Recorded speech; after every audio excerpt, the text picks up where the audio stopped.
Hello my lovely student, this is Mansi. Welcome back to the channel. So last session में हमने देखा था refraction through a glass prism, कैसे light refract होती है ग्लास प्रिज्म से। अब हम बात करने वाले हैं dispersion of white light by glass prism. अब कैसे लाइट डिस्पर्स करती है। अब ये वर्ड आपके लिए न्यू हो सकता है, क्या है इसका मीनिंग, सब हम इस सेशन में कवर करेंगे। Dispersion of white light by glass prism. Simple, अगर मैं आपको सिंपल वर्ड्स में समझाऊं, सो अगर आप एक ग्लास प्रिज्म से व्हाइट लाइट पास करोगे तो वो कह रहा है कि वो लाइट जो बाहर आएगी ना, वो 7 कलर्स में आएगी, जैसे हमारा रेनबो होता है। अब सुन के लग रहा होगा नहीं नहीं ऐसे तो नहीं हो सकता, तो मैं इसका आपको प्रैक्टिकल करके दिखाती हूँ कैसे हम लाइट पास करेंगे और वो रेनबो फॉर्म करेगा। Let's see. So guys, experiment के लिए सबसे पहले हमें चाहिए एक ग्लास प्रिज्म, जो ये रहा, एंड अब इसमें से हमें एक व्हाइट लाइट पास करनी है। सो लाइट के लिए मैं अपना फोन का नॉर्मल फ्लैश यूज कर रही हूँ, बट दिक्कत क्या है ना, हमारा जो फ्लैश है वो ऐसे लाइट को फैलाता है, बट हमें क्या करना है, हमें एक स्ट्रेट लाइन पास करनी है, स्ट्रेट लाइट चाहिए हमें। सो उसके लिए बीम ऑफ लाइट क्रिएट करने के लिए ये मैंने एक बॉक्स लिया है एंड इस पे एक स्लिट बना दिया। आपको पास से दिखाती हूँ मैं। सो आपको ये यहाँ पे कट दिख रहा होगा। सो ये स्लिट बना दिया है हमने, एंड इसमें से अब मैं इसके पीछे जब फ्लैश रखूंगी तो वो बीम ऑफ लाइट की तरह आएगा। अभी आपको दिख जाएगा जब हम लाइट बंद करेंगे। एंड उसके अलावा एक वाइट स्क्रीन रखी है मैंने, ताकि वो जो हमारे 7 कलर्स है उसको हम और ब्यूटीफुली इस पे देख सके। तो फटाफट से अब करते हैं लाइट को बंद। सो गाइज, यहाँ पे आप देख सकते हो कितनी बढ़िया सी हमारी बीम ऑफ लाइट आ गई है। अब लेके जाते हैं अपना ग्लास प्रिज्म इसके आगे। ठीक है, हो सकता है अंधेरे में आपको प्रिज्म दिख ना रहा हो, ये प्रिज्म आ गया। एंड अब इससे लाइट पास होती हुई तो दिख रही है, पर प्रॉब्लम ये है कलर्स नहीं दिख रहे। तो कलर्स देखने के लिए ले आते हैं एक वाइट स्क्रीन। तो यहाँ पे जब मैंने जैसी लाइट स्क्रीन ऊपर करी होगी आपको कलर्स दिख गए होंगे। इसको और पास लेके जाती हूँ। देखो यहाँ पे क्या है, प्रिज्म को आप मूव करोगे, कौन सी लाइट कितनी रिफ्लेक्ट हो रही है, थोड़े से कलर्स का फर्क आता रहेगा। देखो अगर मैं ऐसे करूंगी, इसको दूर लेके जाऊंगी तो ये देखो कैसे स्कैटर हो रही है, पास लेके आऊंगी तो और स्ट्रांग होते जाएंगे।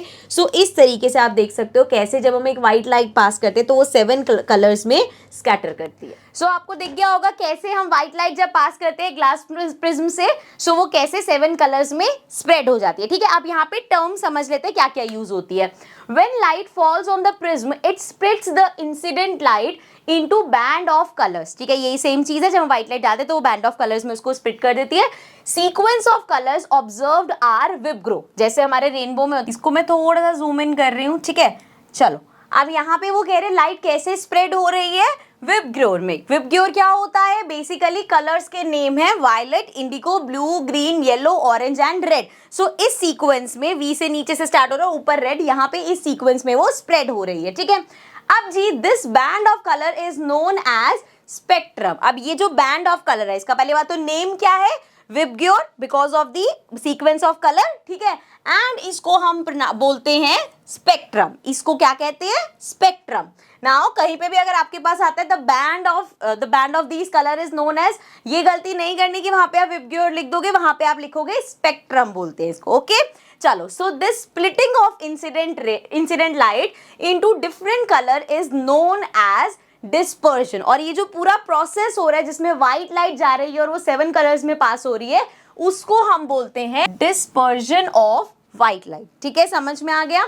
आगे है, this splitting is due to bending of light ray at different angles. Violet light bends most, whereas red light bends least. The phenomena of rainbow is also due to dispersion of light. ठीक है, ये जो यहाँ पे phenomena है ना, यही हमारा रेनबो में भी होता है और इसीलिए। अब इसी चीज को मैं आपको समझाती हूँ, इसको ऊपर कर लेते हैं। ठीक है, सो एक प्रिज्म बना लेते हैं, यहाँ से हमने प्रिज्म बना लिया। सो अभी हम लास्ट सेशन में देख के आए हैं, इस तरीके से अगर इंसिडेंट रे आ रही है तो वो यहाँ पे आके वो बेंड होके गई एंड बाहर जाके इस तरीके से वो निकली। ठीक है, अब यहाँ पे ये जो डिस्पर्जन हो रहा है, ये जो अलग अलग कलर्स में डिस्पर्ज हो रही है, जो अभी हम पढ़ के आए हैं, यहाँ पे क्या है ना, ये जो लाइट बेंड हो रही है, अलग अलग कलर्स की बेंडिंग पावर अलग अलग होती है। जैसे जो रेड कलर है वो सबसे कम बेंड हुआ, मतलब यहाँ पे रेड कलर आ गया, लेकिन जो पर्पल कलर है वो सबसे ज्यादा बेंड हो रहा है, मतलब वो यहाँ पे आ रहा है, तो वो लास्ट में हमारे पास आ रहा है। समझ रहे हो आप। सो इसीलिए शुरू हुआ रेड से एंड एंड हुआ वायलेट पे, क्योंकि वायलेट कलर जो है वो सबसे ज्यादा बेंड होता है। अभी हम आगे जब हम स्कैटरिंग पढ़ेंगे उसमें भी हम देखेंगे कि वायलेट कलर सबसे ज्यादा स्कैटर होता है, क्योंकि उसकी वेवलेंथ कम होती है। ठीक है, as compare to red colour. So वो बात के लिए छोड़ देते हैं, अभी के लिए बस आपको यहाँ पे ये याद करना है कि जो वायलेट लाइट है ये हमारी सबसे ज्यादा बेंड होती है, एंड जो रेड लाइट है वो सबसे कम बेंड होती है, इसलिए इसका अरेंजमेंट ऐसे कि रेड कलर सबसे टॉप पे क्योंकि वो बेंड कम हुआ, वॉयलेट कलर इतना ज्यादा बेंड हो गया इसलिए वो लास्ट में आ गया और बीच में उसके सारे ऐसे कम होते हुए कलर्स आते गए। ठीक है, आई होप ये सारा समझ में आ गया होगा कैसे 7 कलर का ये स्ट्रक्चर कैसे होता है, स्पेक्ट्रम क्या होता है, डिस्पर्जन क्या होता है, आपको सब समझ आ गया होगा। ठीक है, अब भाई फिजिक्स का कोई चैप्टर पढ़े और न्यूटन जी ना आए ऐसा तो नहीं हो सकता। सो यहाँ पे एक थ्योरी है जो न्यूटन ने करी एंड बड़ी अच्छी थी वो थ्योरी, तो देख लेते हैं क्या करी थी। Isaac Newton was the first person who proved that sunlight is made up of 7 colors। अब उन्होंने लाके ये प्रूफ रख दिया कि जो सनलाइट है ना, जो हमें सन की रेज दिखती है, हमें लगता है व्हाइट कलर की है या येलो कलर की अपीयर होती है, लेकिन एक्चुअल में वो 7 कलर्स है। ठीक है, अब उन्होंने ये चीज कैसे प्रूव करी, देखो यहाँ पे पहले वो क्या कंसेप्ट लाए वो समझते हैं एंड देन आगे करेंगे। सो स्टार्ट करते हैं। आइजैक न्यूटन, अच्छा ये तो हमने पढ़ लिया, इसको ऊपर कर लेते हैं। So he pass sunlight through a glass prism. उन्होंने क्या किया, सनलाइट को पास किया ग्लास प्रिज्म से। प्रिज्म के क्या होगा, व्हाइट लाइट पड़ी 7 कलर्स में स्प्रेड होगी, सो डिस्पर्जन हुआ और वो 7 कलर्स में स्प्रेड होगी। ठीक है, मैं फिगर खराब नहीं करती, गंदी नहीं करती ताकि आपको क्लियर दिखती रहे। सो वो 7 कलर्स में स्प्रेड होगी। He try to split the colours further by putting another prism ahead of the prism forming spectrum but he failed to obtain more colours. अब उन्होंने क्या सोचा कि जैसे यहाँ पे 7 कलर्स निकल रहे हैं, अगर मैं इस 7 कलर्स को आगे एक और प्रिज्म रख दूं तो वो आगे और कलर्स बना देगा। समझ में आया क्या हुआ, व्हाइट लाइट को एक प्रिज्म से पास करी, स्पेक्ट्रम हुआ, 7 कलर्स निकले।